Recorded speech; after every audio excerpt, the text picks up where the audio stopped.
Hey everyone, Decent Eddie here. It's Wednesday, April 16, 2025. Since January 8th, I tracked 627 NBA games and finished at 69%.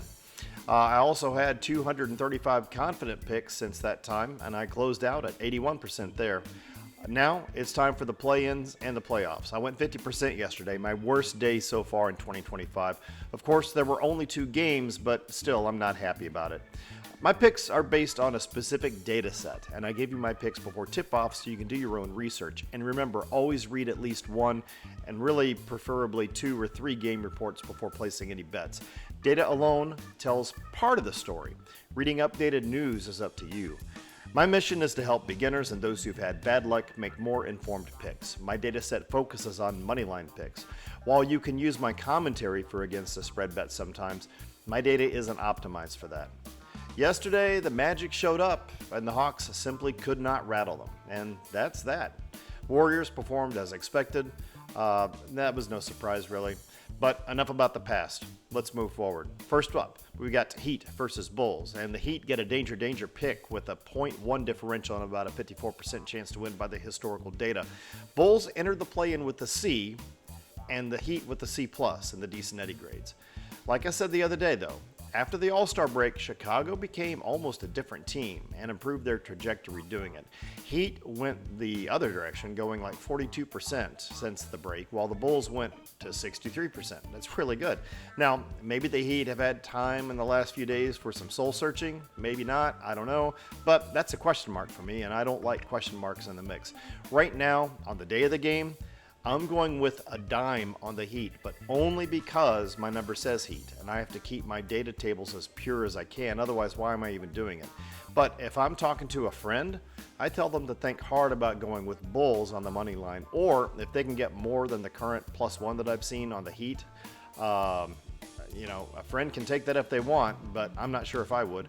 Honestly, I feel like Heat are going to need more than a point of help here against the Bulls, but that's my feeling, and you have to decide what yours is. I'm going to go against my number with real money and go with the Bulls while taking the Heat just with a dime to keep the data pure. Kings with a D+ versus Mavericks with a D. Both these teams have their problems, but it's a danger pick for the Kings with a 1.567, which historically is about a 55% chance favoring the Kings. Personally, I've been impressed more often than not with the Kings lately than I have with the Mavericks, but that might not mean much since I don't feel like I know as much as I should about the NBA yet.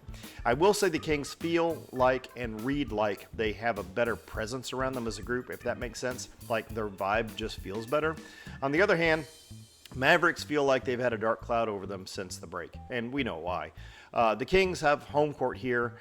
They also have my number. I'm looking to stick with my moneyline number on the Kings, but we do have to remember, be warned, Davis is going to be in tonight for the Mavericks, and that'll matter. Mavericks rested him considerably recently, and while he probably still won't be 100%, Irving is still out too. There is danger here even beyond my number. The line says 4.5 to 5, depending on where you look.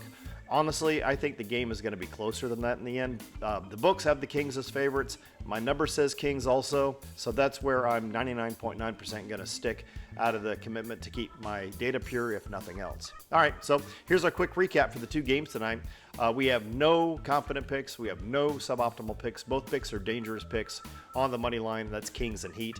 But again, don't forget, even though my number says Heat on the money line or Heat at +1, maybe against the Bulls, if I'm talking to a friend, I'm going to look them in the eyes and tell them to make sure to read on that Heat versus Bulls game and maybe go against my number. Bottom line is Bulls have looked better since the break, and you're doing yourself no favors by ignoring that, in my opinion.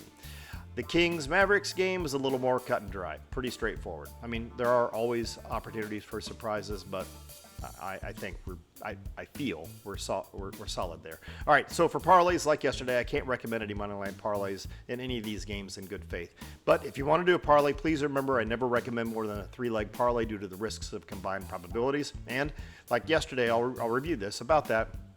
We keep the legs between -400 and -450. Doing that on a 3-leg, your win probability is around 50 to 52%.